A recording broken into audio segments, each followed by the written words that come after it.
కీర్తన గ్రంథము 139వ అధ్యాయము 16వ వచనంలో చెప్పబడినట్లుగా, తల్లి గర్భములో నేను పిండమునై ఉండగానే నీ కన్నులు నన్ను చూసెను, నియమింపబడినటువంటి దినములలో ఒకటైనను కాకమునిపే నా దినములన్నీ నిర్ణయింపబడెను. అంటే తల్లి గర్భంలో ఉన్నప్పుడే నా ఆయుష్ను నీవు నిర్ణయించితివి తండ్రి అని భక్తుడు రాశాడు.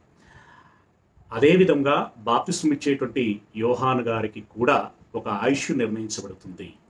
ఆ ఆయుష్ తదనంతరం తాను సహజ మరణమా మరో మరణమా ఏదైనా కానీ శరీరాన్ని విడిచిపెట్టి వెళ్ళిపోవలసిందే.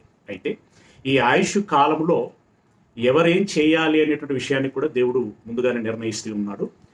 ఎఫ్ఎస్సి 2:10లో చెప్పబడినట్లుగా ముందుగా సిద్ధపరిచిన సత్క్రియలను అన్నట్టుగా యోహాను గారు తన ఆయుష్ కాలంలో తనకు నిర్ణయించబడినటువంటి పనులను తాను పూర్తి చేసుకుని వెళ్ళాడు అనేటువంటి విషయాన్ని మనం గమనించాలి.